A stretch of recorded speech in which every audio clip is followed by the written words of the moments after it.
Well, hi, Courtney. Thank you so much for joining me today on Shara's Motive Force for this series that I've started called Lessons from Lockdown, where I'm interviewing various people to talk about their experience during this pandemic, during this lockdown.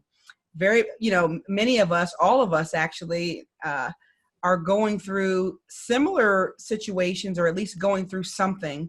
And one of the things that I believe is it's not what you go through, but how you go through it, and what your perspective is like. And I've talked to so many people whose normal has been disrupted, whose normal has been changed, and their world has been kind of turned upside down. And anytime your world is turned upside down, or something new or different or scary, or just other than what you've expected happens, or you experience it, then it's uncomfortable. And sometimes uncomfortable is good, because it pushes you to do things that you wouldn't normally do. And sometimes uncomfortable can be bad.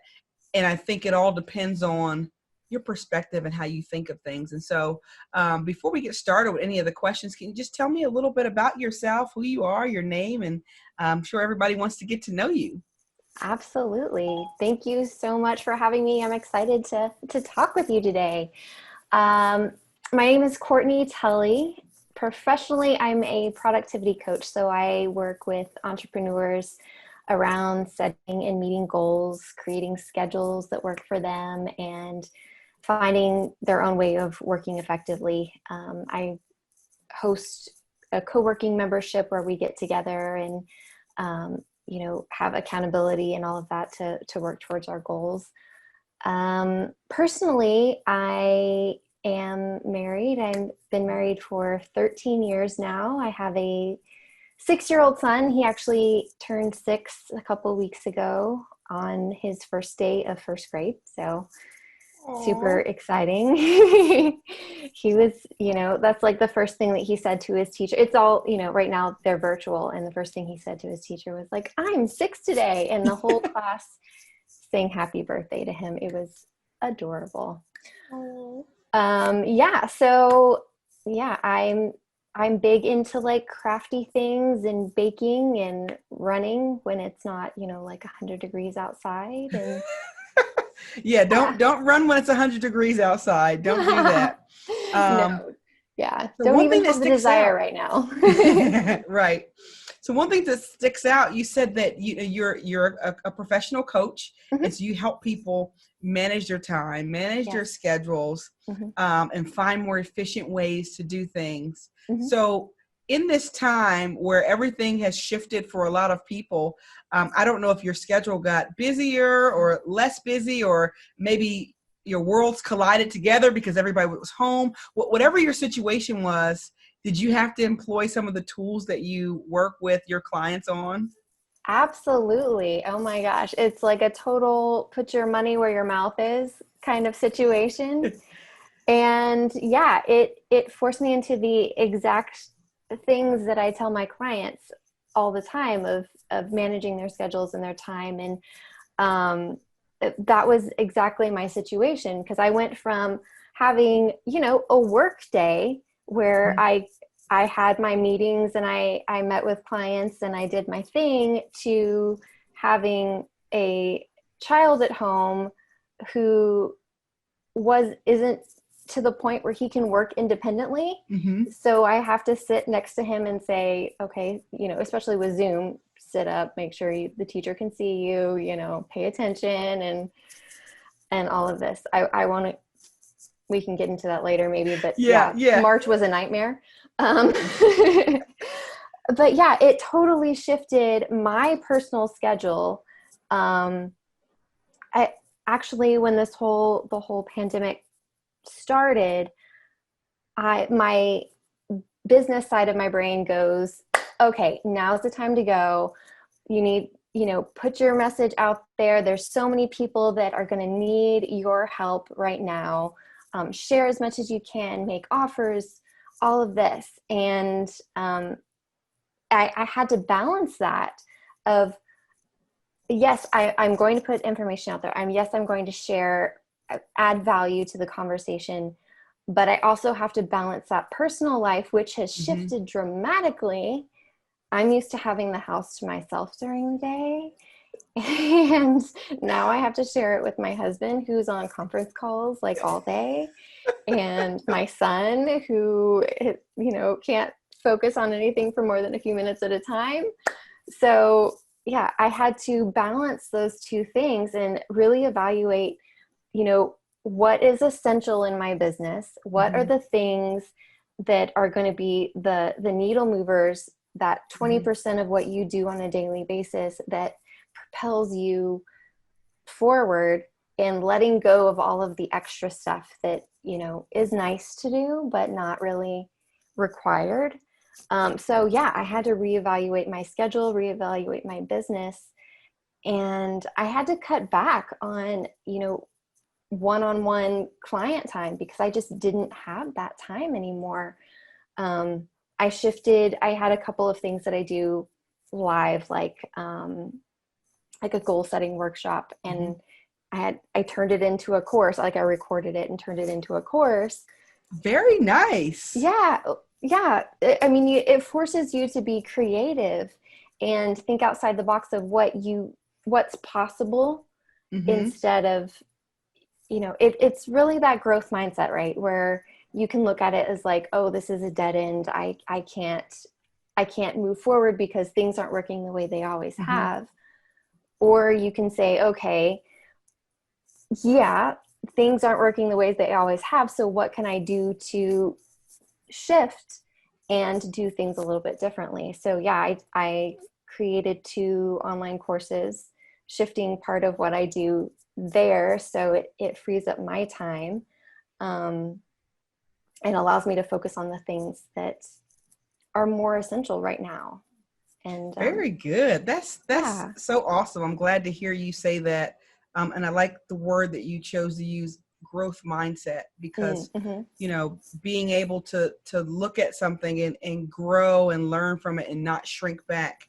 I Mm-hmm. was talking to someone the other day about just the recession that occurred in 2008 2009 Mm-hmm. timeframe. There were so many businesses like Uber and companies like that came out of that recession Yes. strong because they found a need and filled it. And I Mm-hmm. think our creativeness does not come out when there's no issues, right? Like most of the Right. time, you may have some creative ideas, but in order to really get creative, you need a problem to solve. And so I think Exactly. that's really, really good, everything that you said. When you think about everything that you experienced and went through during this time Mm-hmm. while we've been on lockdown, um, if you had to choose one word to describe this time for you, what would that word be and why? So I would say mine would be revealing. It was revealing, like kind of like what I talked about before with, um, identifying your, I guess the word would be potential, just tapping into the your better self, your higher self, and what you need to do in this situation. Um, like I mentioned before, like with my son's Zoom schooling, he was in a Montessori school, which does not lend itself very much to an online platform with lots of kids at one time. So it honestly, it stressed me out. I was having to spend all this time with him while he was on a Zoom call, and it was not beneficial for any of us. He was getting frustrated. I was getting frustrated. And we reached a point and I was like, this is not working for us. And I said, okay, that's enough. We're going to stop. We're just going to not attend Zoom anymore. We're going to do it ourselves. I'm going to get material. I'm going to teach you. I'm going to be like a homeschooling mom, like doing this on my own, which is something that I would never consider. I don't see as part of my identity at all. Like, first of all, I've always been more of the like working mom. I want to Mm-hmm. have something of my own. Mm-hmm. But then the idea of being like a homeschool mom was just like one step beyond what I would consider for myself. But in this situation, I was like, you know what? This is what works best for our family. We're not going to stress ourselves out. We're not going to Mm-hmm. spend 7 hours on a Zoom call when it's just not worth our time and energy. We're going to focus on what is right for us. And for me, I'm a people pleaser. So overcoming that hurdle of this is what I'm supposed to do versus this is what's right for us. Yes. Was a big deal. And it was very, revealing for myself and our family to just say, that's enough. We're going to do our own thing. We're going to step away from the school and what they have to offer. And yeah, I started teaching him myself, I guess May. And then we went through the entire summer because I was like, we're not losing all this stuff that I put in place over the course of the summer. We're going to keep going to school.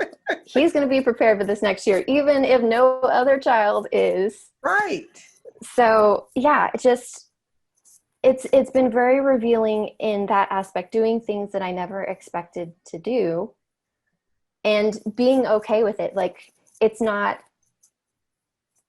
something that I can handle. It's not I'm not over my head, I guess I should say. Yeah. Yeah. That's awesome. And I'll say from a personal experience, it's been revealing for me as well. And many other people that I talk to, many times we're going so fast and we're so busy and we're doing so many things and our hands are in so many pots and we're focused on our goals in the future that it's really hard to be present in the moment. It's really hard to think about, the wonderful things that you have right now when you're like so goal driven and goal oriented and like, yes, tomorrow I'm going to have this.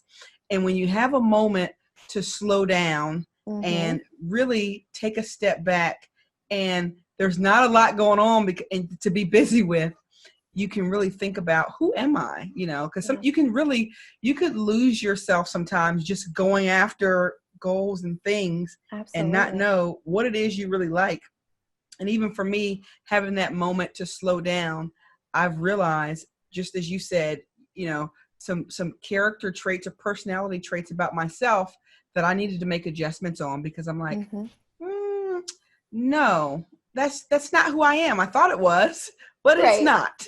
Exactly. And I'm okay with the fact that it's not, and I'm comfortable now, so that's awesome. So when you think about, all the lessons that you learned during this time, what would you say the greatest lesson or lessons have been since you've been on this lockdown?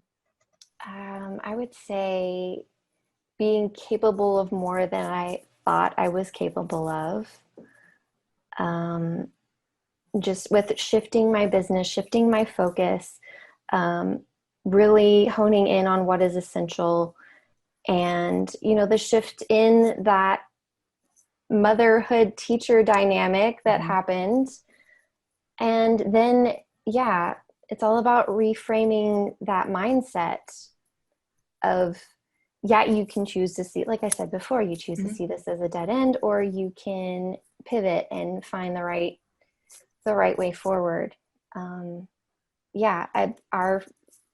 Our family as a unit has become much closer.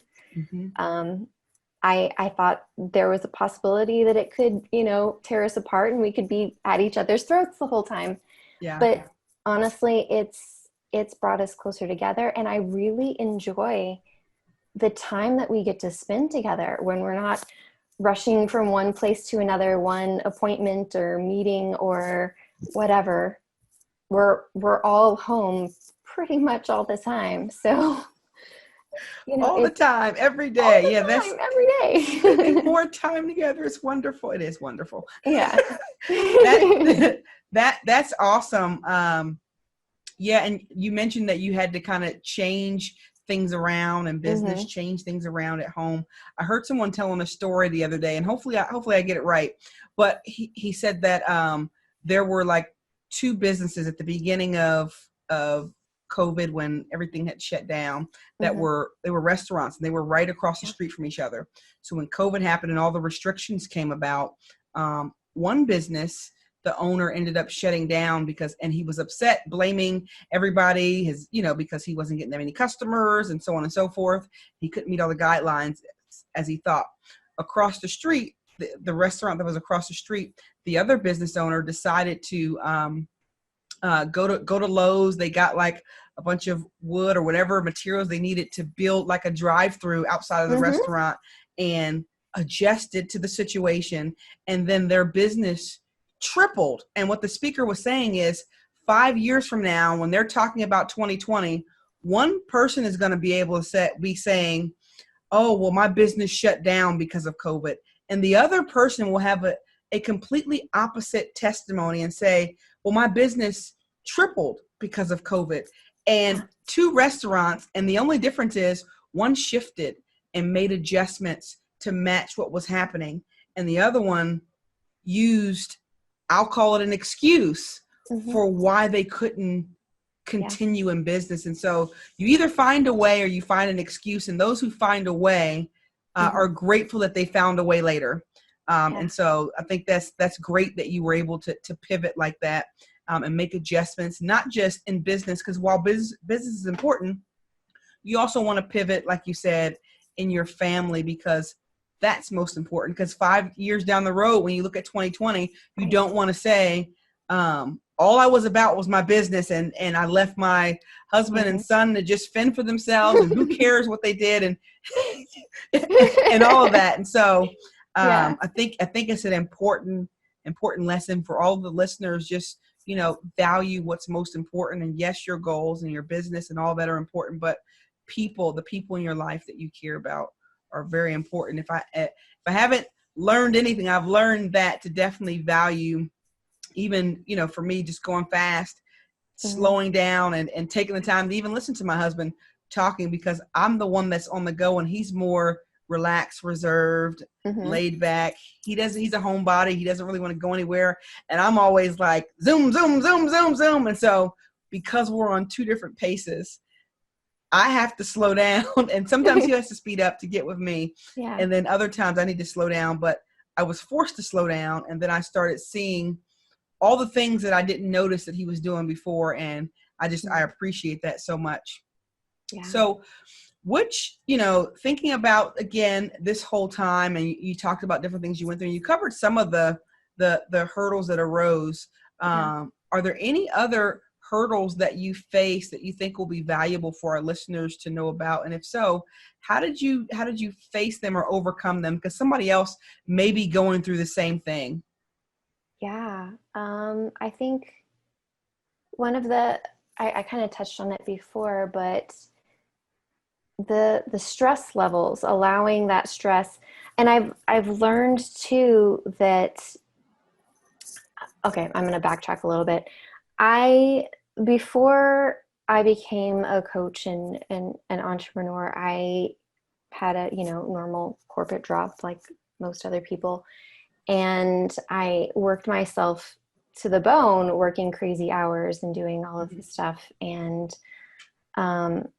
hit a breaking point where I was like, I can't do this anymore. And I thought that when I quit my job, that the stress would stop. But I had conditioned myself to stress, and it was such a natural part of me that even when there was nothing to stress about, like for probably a month or two at least after I quit that job, the stress was still there. I was generating it myself. So I think another piece of that is finding an outlet for your stress, for, the anxiety that comes up, because I mean, this is all unknown for us, right? We've never experienced anything like this. Yeah. And, our parents haven't, our grandparents haven't. Well, maybe Yeah, the depending grandparents on how probably old they did. are. Yes. Yeah, depending on the age. Yeah. Depending on the age. If they lived through the last one like 100 years ago. But for most people, no one has experienced this. There's no one to lean on as a guide for what to do and where to go. And we live in an entirely different kind of world than existed then. So it's finding a way, your own way of reducing your stress, adding in, self-care, time for yourself, so that you feel like your whole self. And I've seen, neighbors and friends all handle this differently. And some people are like, cool, I'll stay at home and not talk to anybody for forever. This is awesome. Yeah. And other people who really struggle with it, either from fear or just the inability to connect physically with other people. And I think the biggest takeaway as far as that goes is finding a way to cope with the stress. For me, it is, I pulled out my old adult coloring book that my mother gave me like 5 years ago and I've never used. And man, you should see the coloring I've done the last few months. That and, physical activity, getting outside and going for walks and hikes and stuff like that, to really clear your mind, think through your thoughts and look for new perspective on your situation. And I think the other piece of that is having someone to talk to, someone to connect with, like a friend or a family member or a counselor or a coach or somebody that you can talk to about what's going on. I have a couple friends who I talk to every day, like through video chats and stuff like that. And it's invaluable just to have somebody who's outside of my house that I'm not, physically around all the time, have somebody else that I can say, oh my God, this is driving me nuts today. Like, how do I handle this? Yeah. Just the other day, my son had this assessment test to take to see where he was. And it was taking a ridiculous amount of time. And I wasn't sure it was working properly. And we got logged off and logged back on. And I was like, I can't handle this. And I had to step away. And I was like, pulling up my phone and talking to my friend. I'm like, this is what's going on. I'm totally stressed out. I just need to get it out and, move on from there. But I feel having someone to talk to connect with outside of the people in your house is essential to, feeling like yourself and maintaining that positive mindset that you want to through this time. That and then, finding an outlet for your stress is the two key things there. Yeah, I definitely agree with you there with finding an outlet for your stress. I know that during this time I was, working and I had the same situation as you where now my work life and my home life collided. And my son, who will be 2 next month, was home with me all day while I worked. And yes, I could have taken some time, like, I think there was like some sort of like COVID time that, I don't know, HR probably sent out saying that you can take the time off. But I knew that because of my mindset, I needed to still continue to work. Yeah. And I had so many things to work on at work that I felt like if I take this time off, I'm going to be like even further behind when I go back. Yeah. I think the time frame that they only gave you was like up to 80 hours. And I was like, you know what? 80 hours is 2 weeks. Right. That's not enough to get me through this anyway. So I'll save it in the event I actually need it. And so at any rate, he was there with me. And so I was working and managing him. And my husband, he does like technical work. And so he actually makes changes to customer systems and things like that. So he has to be a little more focused than I do because he's doing, critical Sure. changes for customers. And for me, even though my job is critical as well, I can juggle having my son because I'm typing emails up and drafting up documentation and project plans and updates and, having meetings and stuff like that, which I can juggle him with that. And so as I was doing that, I literally could feel the stress levels rising day by day by day. And so finally one day, I was like this close to just like, you know what, maybe I need to quit my job. I mean, I just didn't know what I should do. Yeah. And so I was like, I'm going for a walk.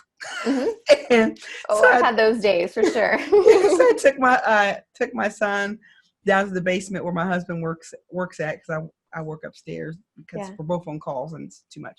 Right. But at any rate, and so I went for a walk, and as I was walking, I could literally feel like the pressure leaving me, and I was like, walking does that? Like, you hear people say like, exercise releases endorphins and all that stuff, and I wasn't really big on exercising or doing much. I sit all day and work and just do all kind of stuff. And so it caused me to start a habit of walking just about every day. I go for a walk around my block in the morning, sometimes midday. Now my son is in daycare half a day. So midday, I'll take a walk around the block in the morning if I feel stressed, and it helps so much. And so I think if the listeners don't get anything else, it's what you said, self-care is so important. And then I took inventory and I said, all these things that I'm doing, because I'm by nature, I think I want to be a perfectionist and I want everything to be done right. Sure. And I feel like I need to go above and beyond. And if you ask me to do one task, I'm probably going to do 6, because while I'm doing that one task, I find 5 other things that need to be done. And I'm like, oh, I'm going to do that, and I had to scale back. And so I would ask myself, do I really need to do that? Because I started feeling like I got to do this and I got to do this. And we have all this time now, so I got to accomplish all these goals. And one day I almost broke down and I said, who told me that I had to do all that? Why did I think that I had to accomplish all that stuff so fast or right now? And I gave myself permission to defer some of those things or drop some of those things, or even delegate some of those things to other people. And, just be able to say, you know what, I'm going to do what needs to be done now. And since I've been operating like that, when I tell you, it's been like, I still have the same amount of responsibility, but my stress level has decreased so much. And so I think everybody needs to find an outlet, like you said, whatever that outlet is. And people, we do still need that connection, let me think. I had lists of questions, but you've gave so much good information that you've answered some of them up front. Now, when I think about, tips on, how to get the right mindset and just self-care and, improving yourself, working towards your goals, is there anything that you've listened to or read during this time that inspired you that you think others may benefit from? Well, for me, like I've talked about before, I've had to really look at what's important and what is essential and let go of the other things because my available time has shifted.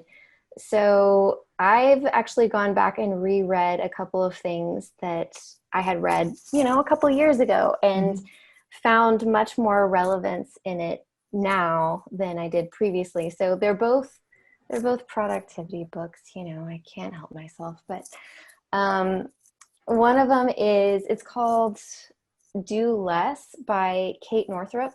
And she goes into basically, how do you do less and accomplish the same amount or more by, decreasing your stress and aligning yourself with your body's natural energy levels. How do you focus on that, like I said before, the 20% that's essential to get you where you want to go. And yeah, just delegating and coordinating with other people and not taking everything on yourself, as so many of us try to do, right? We're like, I'm the best at what I do, so I should do all of the things and not let anybody else touch it. So that was one that I went back and reread and loved again and got so much more out of it this time around. The other is called Essentialism. It's by, I'm going to pronounce his name wrong. It's Greg McKeown. I don't know. McKeown. It's Essentialism by Greg somebody. And it's really the same idea of what is essential in your life. What are your key values? And is what you're doing aligning with your core values?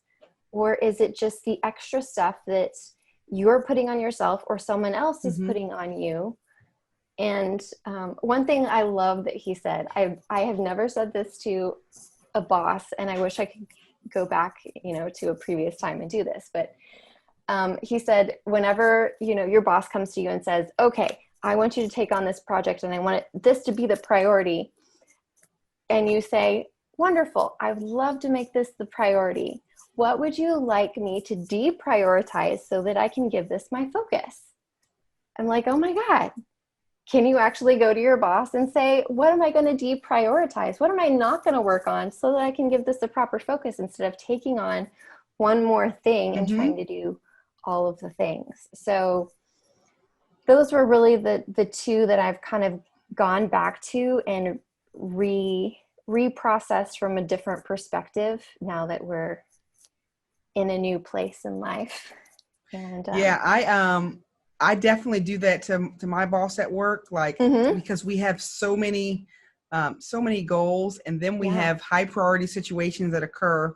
And thankfully, I feel comfortable talking to him. I think part of it is having an open person that you report to who doesn't feel like everything that I say is right and you need to do it, and so frequently when something comes up, I will ask, hey, I can definitely do it. I'd be happy to help. I'd be happy to take this on.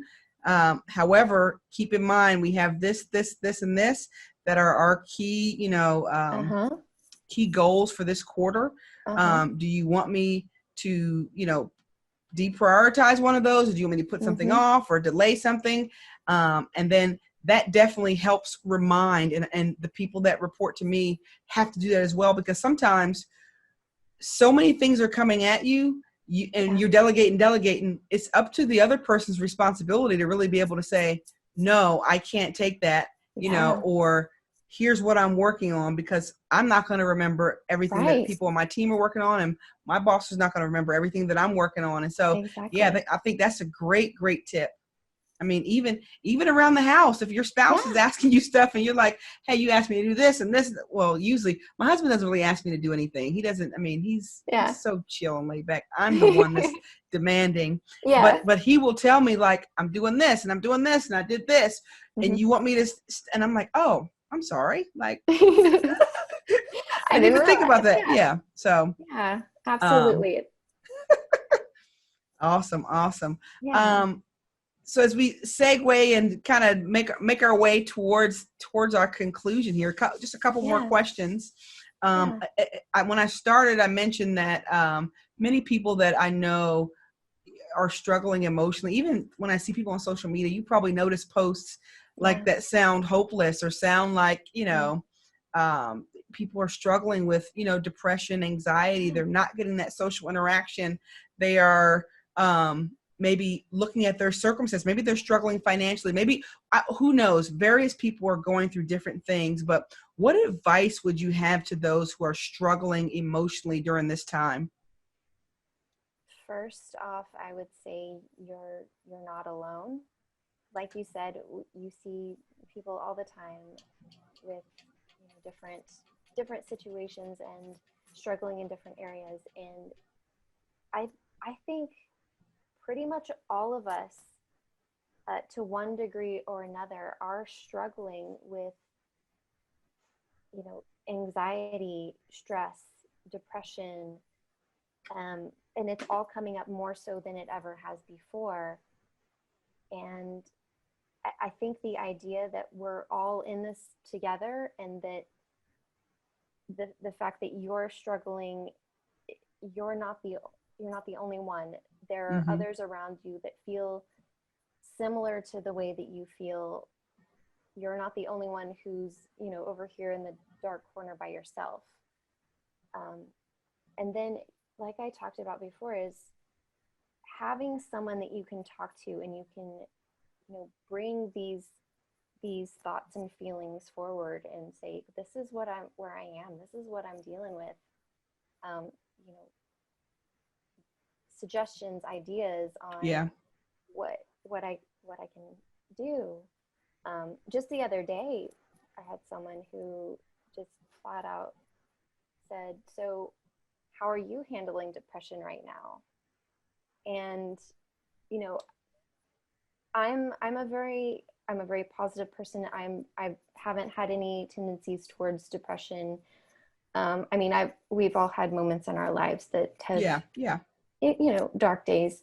But on the whole, I'm a fairly positive person, and this pandemic has not brought out particular thoughts or feelings in that direction.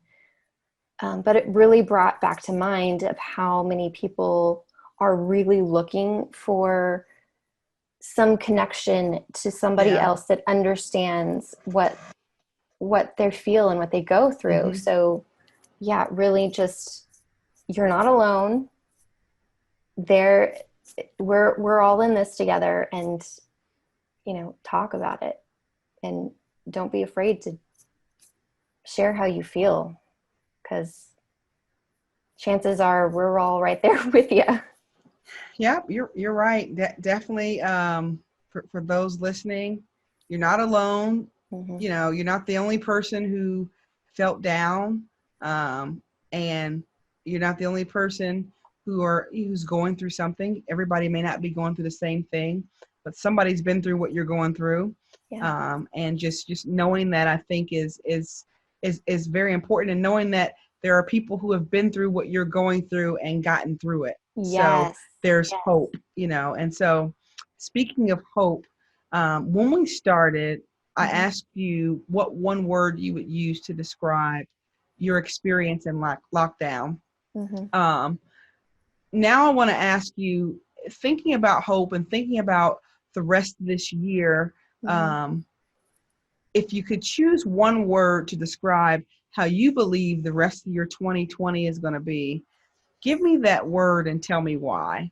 Sure. So, like I said before, my word to this point has been revealing.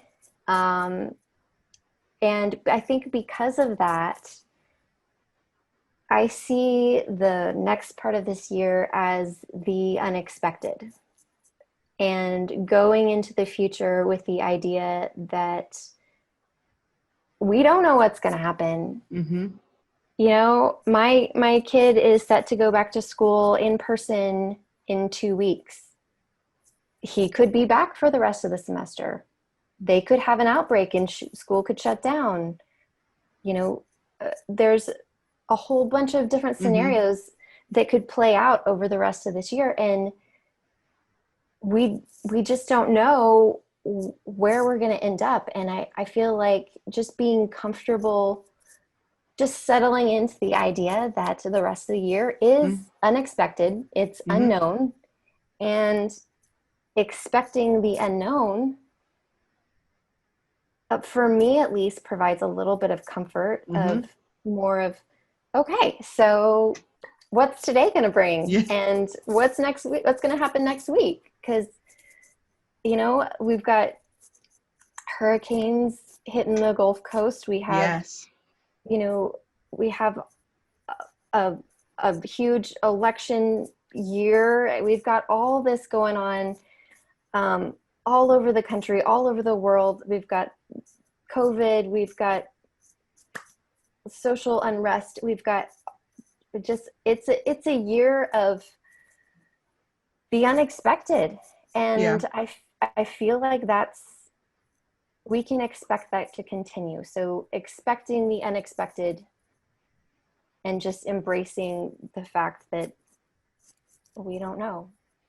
Yeah, I like what you said about expecting the unexpected and just accepting the fact that we don't know. And in fact, even if 2020 wasn't like this, we still don't ever know what's going to happen, right? Exactly. We still, every day is the unknown. There's always something that happens. Somebody wakes up and their relative gets in an accident or something, and they didn't expect that.